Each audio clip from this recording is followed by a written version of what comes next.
public. Now, one time when I talked with Judge Burke, she was excited about some artwork here. Is this the artwork that she's excited about? Okay. This is the artwork, which basically it displays the history of the courthouses in Clermont County. It's December 2nd, and I happened to be stopping by the juvenile court to pick up some paperwork, and they were at lunch, so I walked around the building a little bit, and I asked for Allan Edwards, who's the court administrator in domestic relations.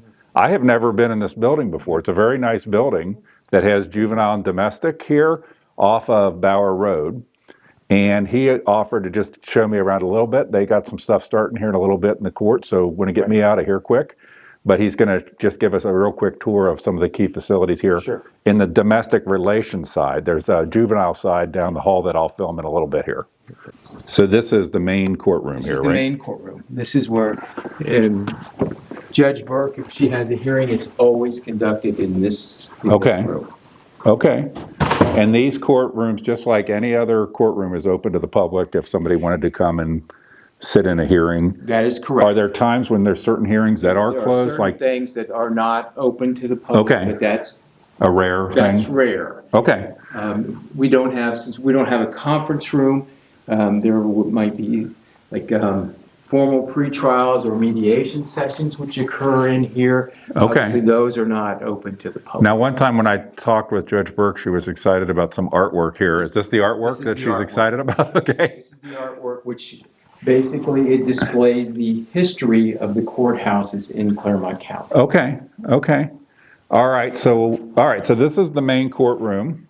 I've never been in this building, never been in this room. Frankly, my wife, I hope to never be in this room. But okay, what else can you show us here?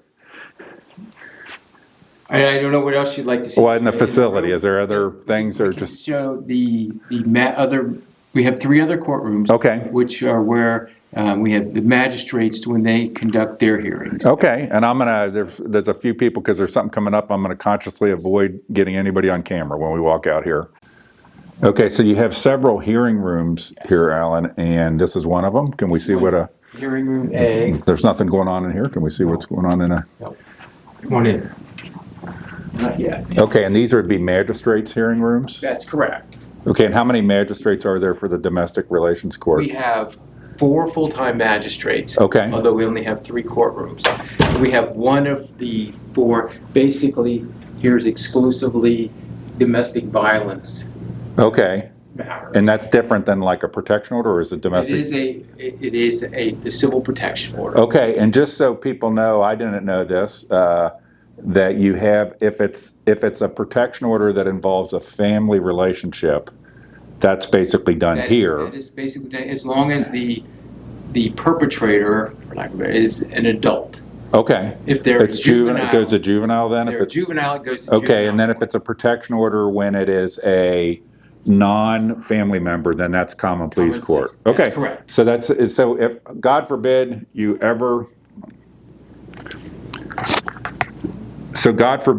anybody needs a protection order against somebody, but if you do, remember, if it's not a family member, it's common pleas court. You go to fill out the paperwork, and you can just walk in and fill out the paperwork, although I would advise people to write it up beforehand and know what the issues are. If it is a family member, non-adult, domestic relations, and if it involves a child, then it's juvenile. Family member, it's if an adult. Okay. Sorry, I thought you said non-adult. If it's a family member that's an adult, it's here at domestic relations. That's correct. If it's something that involves a juvenile, would it be if it's a juvenile, whether it's a family member or not? Would that be in juvenile court? In juvenile court. If the person who is committing the violence, then it's in juvenile court. Okay. If the person committing the violence is a juvenile. That's correct. Okay. So what if the juvenile's the one wanting the protection order against an adult? Ordinarily, they would come in here as a protected party, so it might be filed by be here. A parent or whatnot, and they add the.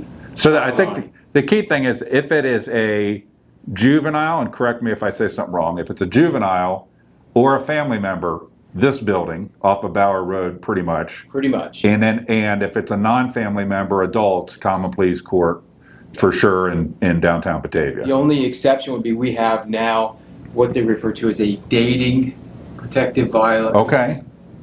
And that is relatively new, and that's the only exception. Here's the to key. that. Pick your friends right and get your temperament right. So you never have to deal with these kind of things. That's the best. You think that's the best thing to do? Good advice. So Yes. calm it down. Yes. All right. And then this is the lobby for the domestic relations court, which is actually like a very nice building here. And then down the hallway from the lobby there's a clerk of court's office here at the domestic relations court. And by the way, it's very quiet right now because it's a little before the end of lunch, but it's also on the snowy day on December 2nd, which probably means less stuff going on. As you can see the snow right outside the window. All right, so anything else, Allan, you'd like to highlight, or any statistics about this court? No, specifically, no. Okay, and you're the court administrator, so I know there might be restrictions, but if somebody wanted an audio of a hearing or something like that, you're the person that handles that. Those have to be requested by our bailiff. Okay. We sit at the front desk typically, and their audio can be communicated. So the thing I like to point out to people is that what I've found is that at most of the courts, the clerk would handle the paper records, but if you want like an audio file or something like that, it's the court administrator or somebody else that you're saying the bailiff here. I know it's the court of, or they have like an AV guy, Nathan Schuler, for the common pleas court.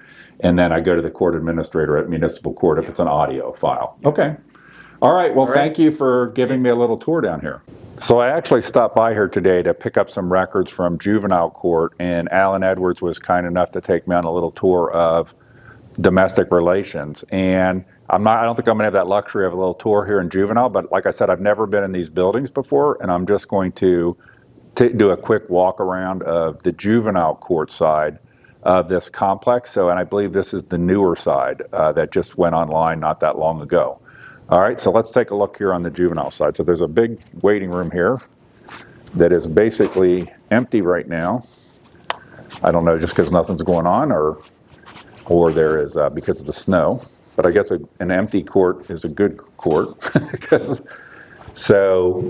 There's different offices. There's a prosecutor office here down this hallway. And here is the courtroom. There's nobody in this one. I don't know if the door is locked, but you might be able to see in there. There's one of the courtrooms. And here's another courtroom here in juvenile. And other than that, there's not a lot to see here. There's like a reception window up here. There's another courtroom, so we've encountered 3 courtrooms. Here's a third juvenile courtroom. Now I think we only have one. I think Judge Shriver is juvenile and probate, so they must have a decent number of magistrates here that use these courtrooms. And I think that's about it. That's the exciting quick walkthrough. There's a courtroom here. I'm not going to walk up there because it's got Judge Shriver's name, but there's actually something going on in that courtroom. And this is the lobby where you walk in. So I came in through security here, and then you go to juvenile. And if you come down this hallway, it points you to domestic relations. And then you have to come in on this side of the building based on the way it's set up. I don't know if they open up security on that side ever, but you come out on this side and then walk down. So that's a quick tour of juvenile. Not as exciting as domestic relations with Mr. Edwards taking me around, but again, I've never been in these buildings. These are off of Bower Road. So you've got the common pleas courthouses in downtown Batavia, municipals out by the sheriff's office in Batavia Village, and then this is up on Bower Road. And it has both the juvenile and domestic relations. And I've been told I think Mr. Edwards said there's another building where the probate court is. One thing I learned here was that custody, visitation, paternity, and child support are handled in juvenile court when the mother and father were never married.